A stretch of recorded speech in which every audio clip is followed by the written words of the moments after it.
कर्जदार सुनीता अपना सारा काम निपटा करके अपने कमरे में आराम कर रही थी कि इतने में बाहर से डोरबेल बजने की आवाज आई।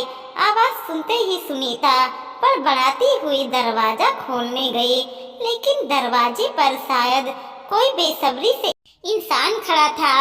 इसे बिल्कुल भी सब्र नहीं था, इसलिए शायद डोरबेल पर उंगली रखकर हटाना भूल गया। जैसे ही सुनीता ने दरवाजा खोला तो सामने अपनी नंद मीना को देखकर उसका मूड ऑफ हो गया। कहा तो सोचा था सारा दिन पर आराम करेंगे, पर अब तो हो गया आराम। हालांकि ऐसा कभी नहीं था कि वो नंद के आने पर खुश हुई हो या उसके लिए आगे से आगे बढ़कर काम किया हो। नमस्ते नंद को बस नमस्ते किया और हॉल में बिठाकर अपने कमरे में चली गई। वहां जाकर अपने पति विदेश को कहा, चलो बाहर तुम्हारे कर्जदार आ गए हैं, जाओ जाकर उन्हें हैंडल करो।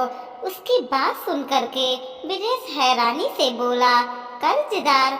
कौन से कर्जदार? मैंने तो किसी से कर्जा नहीं लिया है, फिर कौन आया है? उसकी बात सुनकर के सुनीता मुंह बिगाड़ते हुए बोली, अच्छा फिर तुम्हारी बहन आई दिन यहाँ क्या लेने आती है? ना खुद चैन से रहती है ना हमें चैन से रहने देती है। अरे दीदी आई है तो खुश होने की जगह है। ऐसे दीदी तुम्हारी है, मेरी नहीं। और वैसे भी इन्हें मेरा संडे बर्बाद करके पता नहीं क्या मिलता है। अभी आप बैठे क्या हो? जाओ उसके पास, मैं थोड़ी देर आराम करना चाहती हूँ। अरे आराम करना है तो कर लेना, किसी ने मना किया है तुम्हें? तुमने पानी वगैरह तो पकड़ा दिया ना उन्हें, तुम्हारी बहन है, तुम खुद कर लो, मुझे आराम करने दो। सुनीता आंखें तर्राते हुए बोली। विदेश उसके आगे कुछ कह नहीं पाया और सीधे कमरे से बाहर निकल कर आ गया। बाहर मीना को बैठा देखकर विदेश उसके पास आया और उसके पैर छूकर बोला, कैसी हो दीदी आप? अकेले आई हो? गुड़िया को भी तो साथ ले आती। बस मैं ठीक हूँ। गुड़िया आज अपने दादी के साथ मंदिर गई है। तू बता तू कैसा है?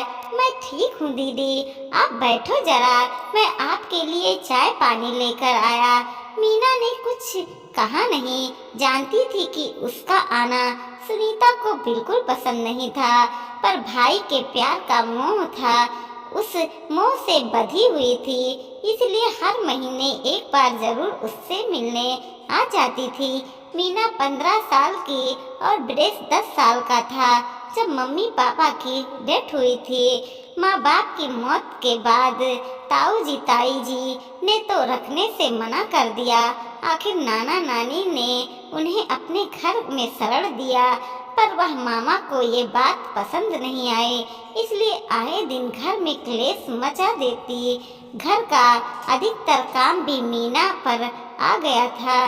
जैसे तैसे मीना की स्कूल शिक्षा पूरी हुई तो एक दो प्राइवेट स्कूल में प्राइमरी टीचर के तौर पर काम करने लगी।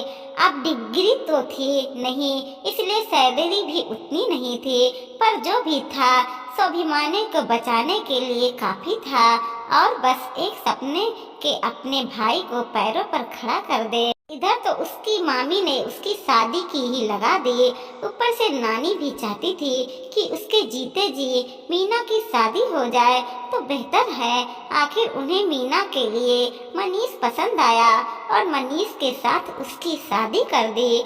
मनीष एक मध्यम वर्गीय परिवार का बेटा था जो राशन की दुकान चलाता था। इतना तो कमा लेता था कि अपने और अपने परिवार का पेट अच्छे से पाल ले।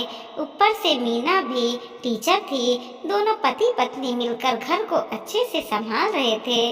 इधर विदेश की स्कूल पढ़ाई पूरी हो गई थी, वो इंजीनियरिंग करना चाहता था, पर इस दौरान नानी की मृत्यु हो गई। अब नानी तो खुद मामा मामी पर आश्रित हो गई थी। ऐसे में उनकी पढ़ाई का खर्चा कैसे निकलता। ऐसे में मीना ने ब्रिजेश की पढ़ाई का जिम्मा उठा लिया।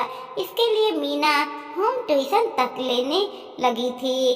उसे अपने भाई को पैर पर खड़ा होते देखना चाहती थी, इसलिए वो खूब मेहनत कर रही थी।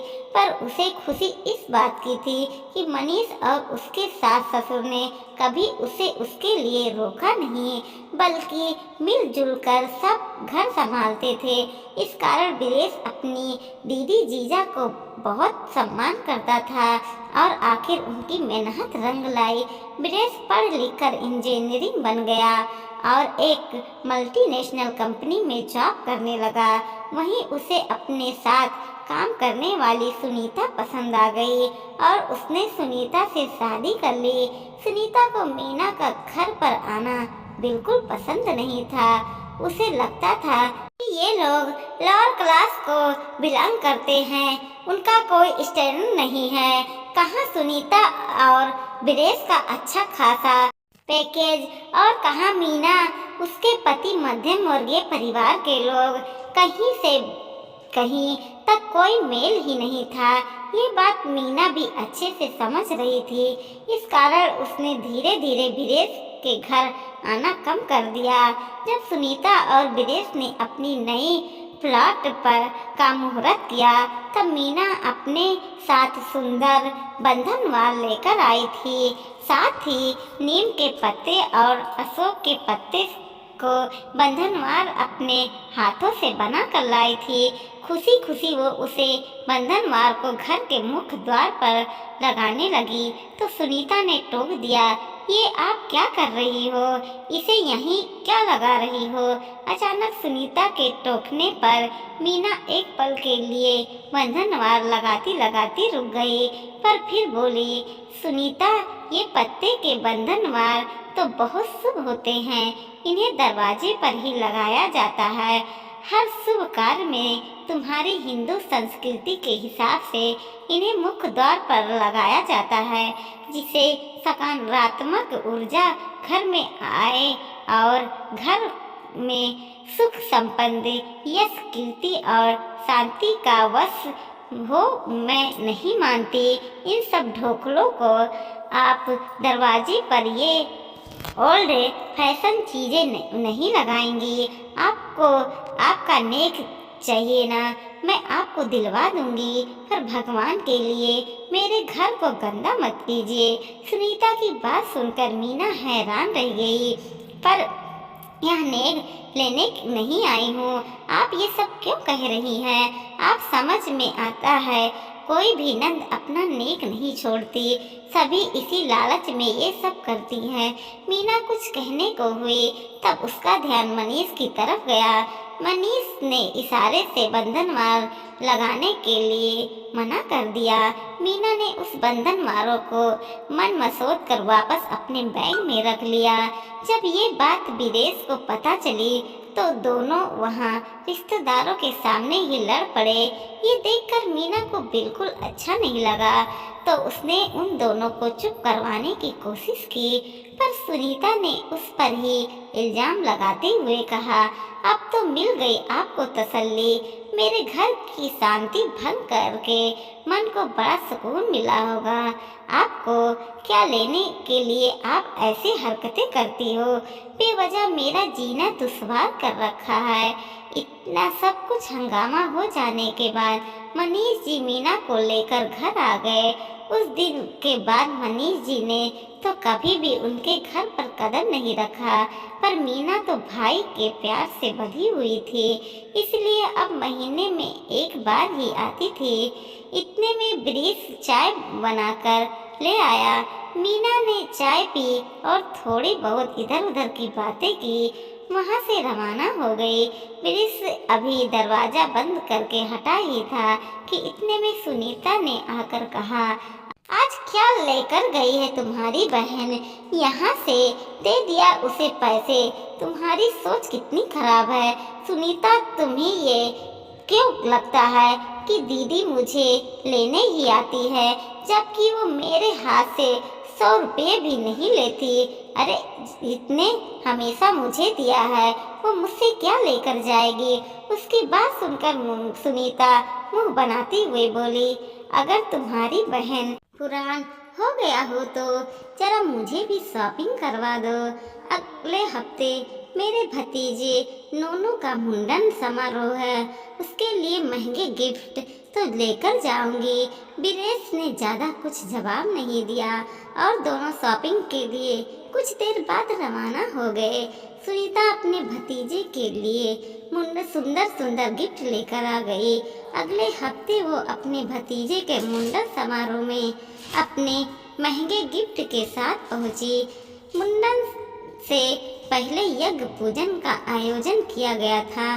सुनीता के मायके के रीति रिवाज के मुताबिक मुंडन में नोनू को अपनी बुआ की लाई हुई ड्रेस पहननी थी।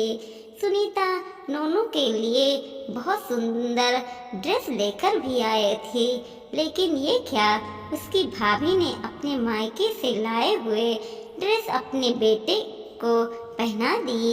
ये देखकर सुनीता ने कहा, भाभी, मुंडन से पहले पूजन में भतीजे को बुआ की लाई हुई ड्रेस पहना कर ही बैठाना है, फिर आपने अपने मायके वाले ड्रेस क्यों पहना दी। ये सुनकर उसकी भाभी ने कहा, अरे सुनीता, तुम क्यों नाराज हो रही हो। मेरी मम्मी कितनी सुंदर ड्रेस लेकर आई थी, मुझे बहुत अच्छा लगी, इसलिए मैंने नोनू को वो ड्रेस पहना दी। पर भाभी, रिवाज के मुताबिक तो नोनू को मेरी लाई हुई ड्रेस पहननी थी। मैं भी तो उसके लिए कितना सुंदर ड्रेस खरीद कर लाई हूँ। सुनीता, क्यों बात का बतंगड़ बना रही हो। माना कि तुम भी ड्रेस लेकर आई हो, लेकिन मुझे तो मेरी मम्मी की लाई हुई ड्रेस ही पसंद आई। और रही बात तुम्हारी नेक की, तो वो तो मैं तुम्हें दिलवा दूंगी।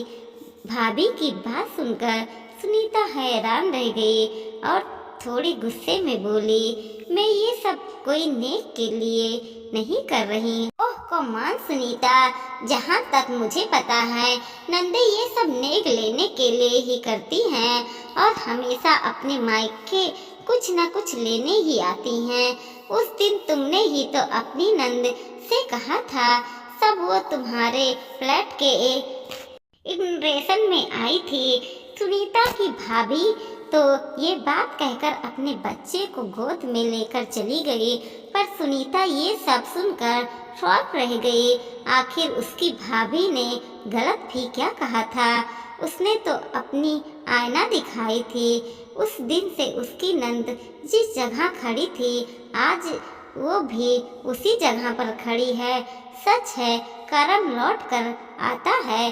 सच है, सब जब इंसान को कोई झटका नहीं लगता, उसे अपनी गलती का एहसास नहीं होता। सुनीता को अपनी गलती का एहसास हो चुका था, इसलिए जब इस बार मीना बीरेश से मिलने के लिए आई तो सुनीता ने उसका अच्छे से स्वागत किया। यहाँ तक कि कुछ देर बैठकर मीना से बातें भी की। ये देखकर मीना के साथ साथ बीरेश भी हैरान था, क्योंकि बीरेश को तो पता ही नहीं कि सुनीता के मायके में हुआ क्या था। लेकिन दोनों भाई बहन खुश थे। आखिर आज बहन का मायका आबाद जो हो गया था।